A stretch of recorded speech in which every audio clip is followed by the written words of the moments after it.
Historia de la psicología. 5. Primera parte. La noción de alma entre los griegos. 4. La enseñanza de los sofistas y el método socrático. 1. El descubrimiento de la subjetividad.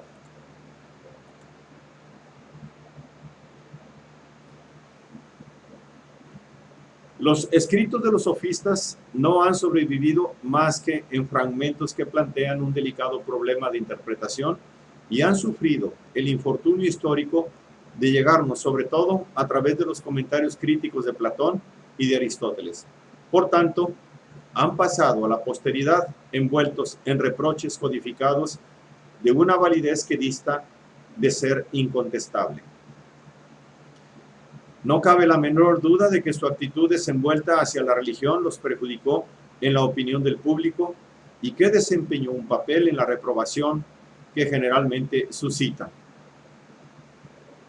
El autor belga Eugène Duprel, al someter a un examen crítico toda la documentación que les concierne, ha emprendido una tarea de rehabilitar su memoria.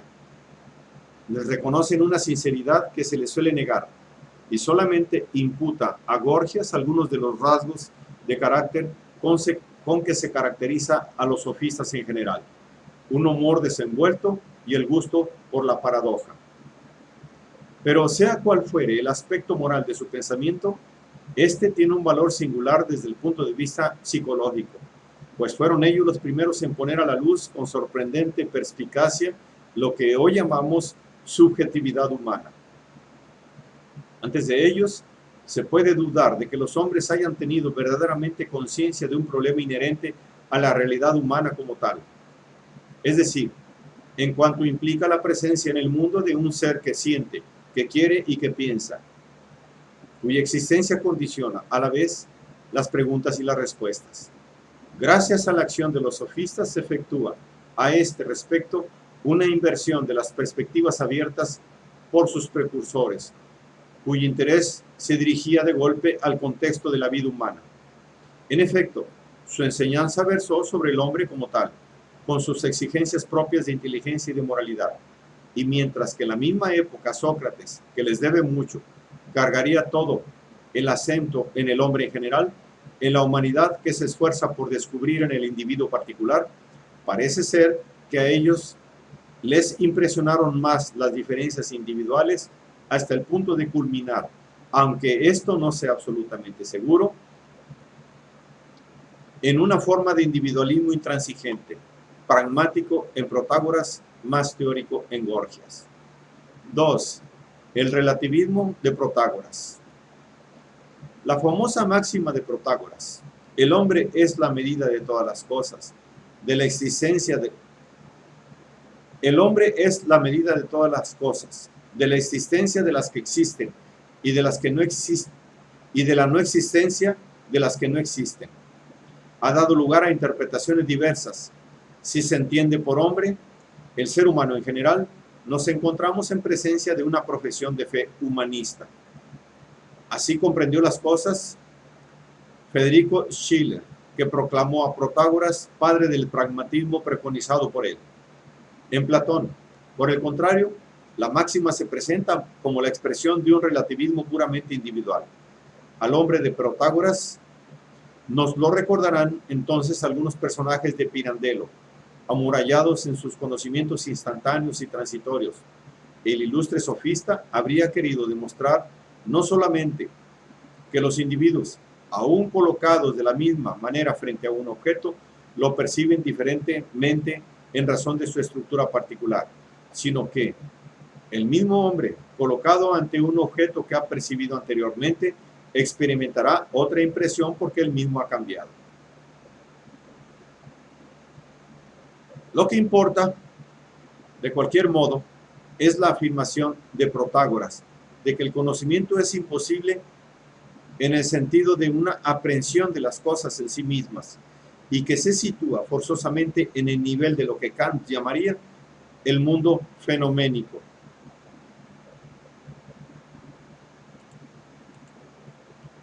La voluntad de atenerse al plano de lo humano aparece en esta otra declaración casi igualmente célebre: De los dioses no sé si son, ni cuál es su figura. Muchas cosas impiden saberlo, la oscuridad del asunto y la brevedad de la vida humana. A la idea de una verdad inscrita en la realidad como tal, Protágoras opone la de la verdad que se desprende al contacto con esta realidad, de la verdad como algo construido por el hombre. En esto es sorprendente el aspecto moderno de su pensamiento, pues introduce la preocupación primordial del hombre en sociedad, señala la importancia de las convenciones, expresa la exigencia de un valor propio a la comunidad humana, creadora de la cultura. Protágoras se percató de que la virtud, por cuanto supone una rectificación de las tendencias naturales, es en buena parte una cuestión de educación. Sócrates adoptaría nuevamente esta idea situándola en una perspectiva totalmente moral al insistir en la identidad del bien y del conocimiento que se adquiere. Diógenes Laercio dice que Protágoras fue el primero en declarar que hay, respecto de todas las cosas, dos razonamientos que se oponen. Nueva prueba de una singular clarividencia. Se le reprocha el haber enseñado a este respecto que el razonamiento más débil debería convertirse, en virtud del arte de la retórica, en el más fuerte. Se trataría de demostrar que lo negro puede ser blanco, de convertir en justa una causa injusta. Las burlas de Aristófanes han prevalecido en cuanto al sentido atribuible a esta función de la elocuencia filosófica, pero a este respecto, Duprel se muestra escéptico. El razonamiento más débil no podría ser aquel que, aun siendo el mejor, tuviera en contra suya la opinión corriente y vulgar. Si no se sabe gran cosa de fuente segura acerca de Protágoras, no podemos dudar, empero, de que insistió en la importancia decisiva de la sensación para el conocimiento. Al decir de Platón, su escepticismo radical en cuanto al conocimiento del mundo exterior tenía por fundamento el papel exclusivo que atribuía a los sentidos. Se percató de que el acto de la percepción dependía de una determinada estructura sensorial, que el escollo consistía en sustancializar las cosas en esta materia, en mostrar, por ejemplo, que lo que llamamos color nace del encuentro de un sujeto y un objeto, y lo que no está en presencia de una cosa que sería el color percibido y de otra que sería la visión de este color. Aprendiendo las cosas bajo el signo de la movilidad, a ejemplo de su maestro Heráclito, Protágoras sostuvo que la experiencia es inseparable de una impresión producida por la entrada en relación de dos realidades, independientes primero la una de la otra y cuyos movimientos se efectúan recíprocamente. En otras palabras, pensó que la cualidad de un objeto no consistía. En otras palabras, pensó que la cualidad de un objeto no constituía su propiedad permanente, sino solo un modo de su movimiento o una fase de su existencia, y que de tal manera el conocimiento es resultado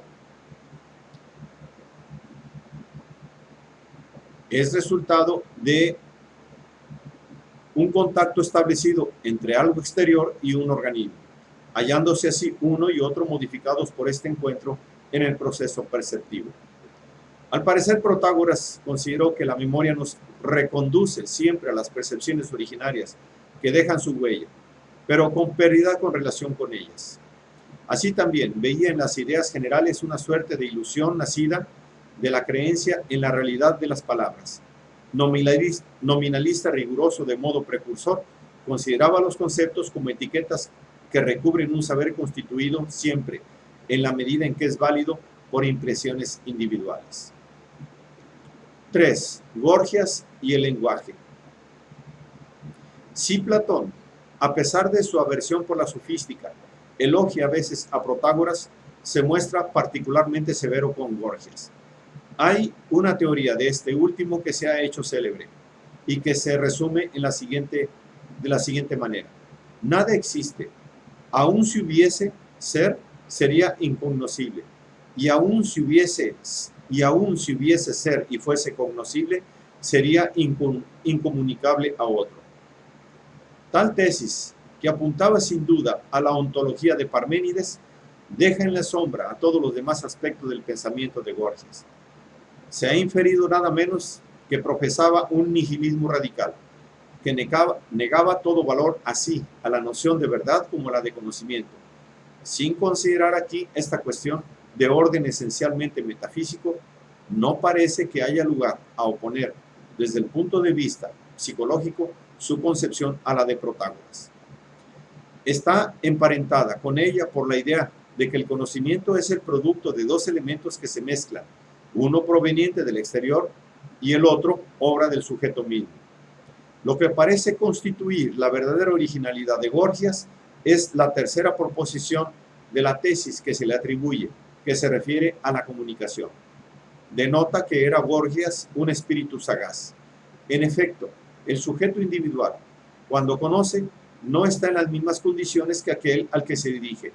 Lo que quiere transmitir encierra una experiencia particular, incomunicable directamente, que el auditor no puede más que inferir a base de su propia experiencia.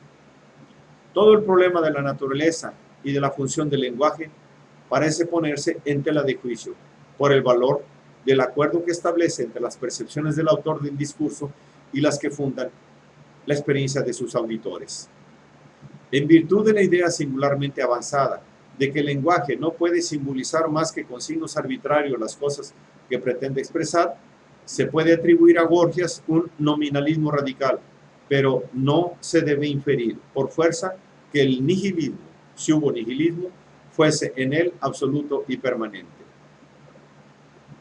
No es dudoso que la sofística preparó en buena parte el advenimiento del escepticismo en Grecia, por obra de Pirrón de Élida, 335 a 275 a.C., que mostraría por las cosas exteriores una total indiferencia, fundada en la imposibilidad de conocer su verdadera esencia y por consiguiente de hacer sobre ellas algún juicio válido.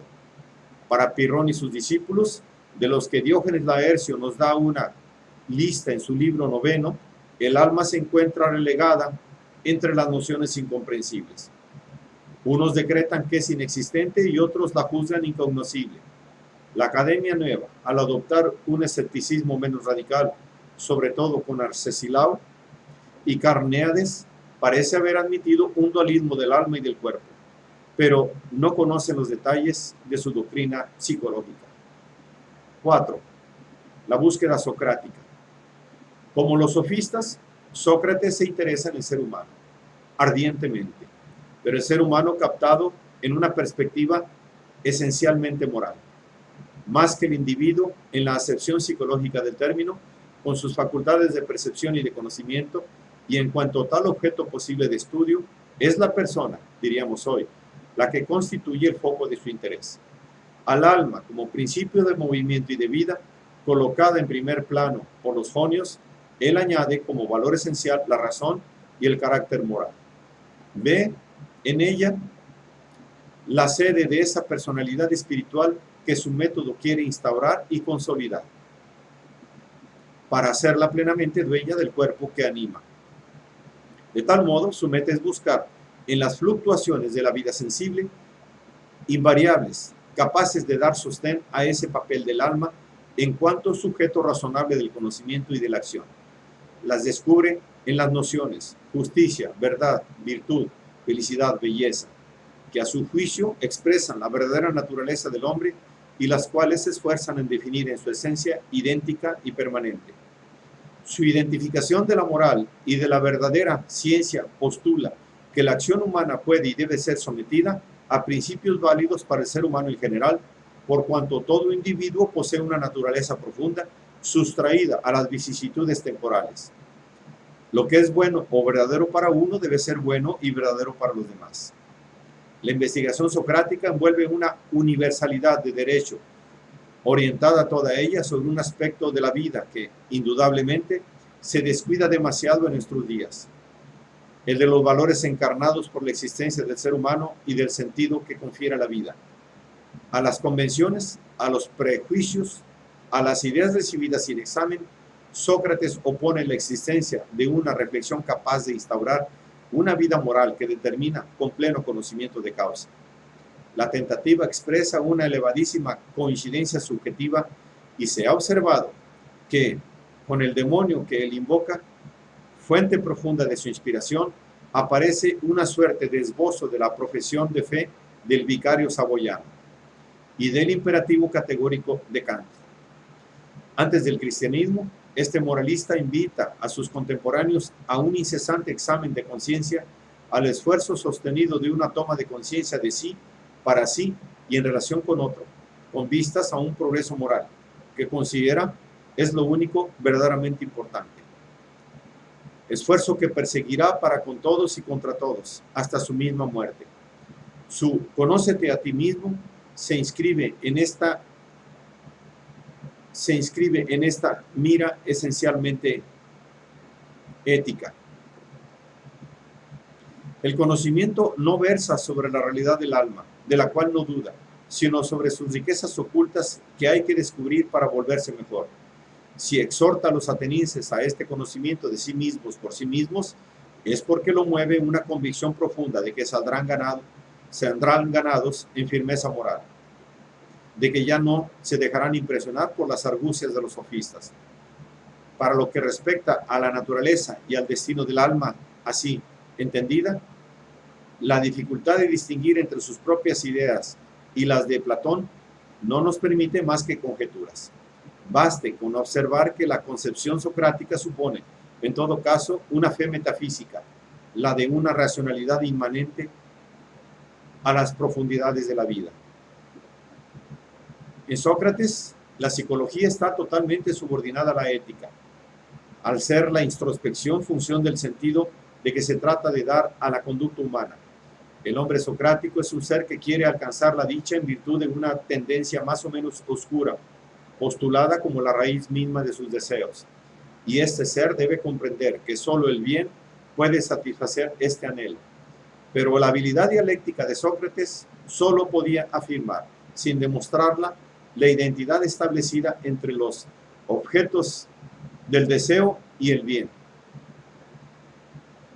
entre lo deseable en el sentido psicológico del término y el fin del hombre en el sentido metafísico. Finalmente, entre el bien, la belleza, la virtud y lo útil.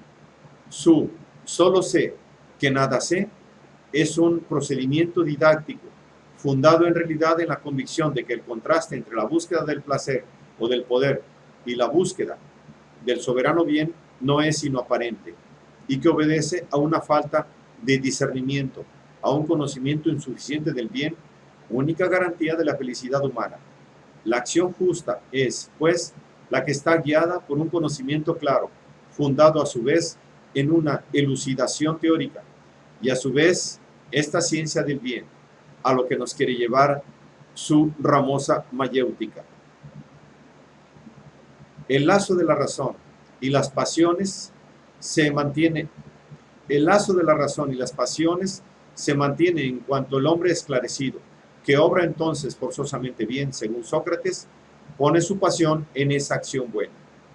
Pero no deja de ser cierto que todo el dominio verdaderamente psicológico, por ejemplo, el de los conflictos que surgen entre los mandamientos de la conciencia moral, por no hablar de las vicisitudes de esta última, y las fuerzas instintivas, se halla ausente de tal concepción exclusivamente ética y, a pesar de las apariencias, más preocupada por una idea de lo humano que por los hombres en su diversidad concreta. Parece que Sócrates fue un hombre de salud física y moral excepcionales, animado por una fe no menos excepcional en el poder de esa razón humana que experimentaba en sí mismo. La mayor ceguera a sus ojos, si hemos de creer el testimonio de Platón, es desconocer que la mayor desdicha, peor que la enfermedad del cuerpo, es vivir con un alma no sana, sino corrompida, y además injusta e impía. En pocas palabras, la concepción socrática del alma es inseparable de una filosofía de la sabiduría, ciencia por excelencia, por cuanto engloba a todas las demás virtudes particulares, piedad, justicia, valor, templanza, y de una sabiduría que se puede enseñar, puesto que es posible obrar sobre el alma de tal manera que se vea obligada a expresar la verdad de que está preñada.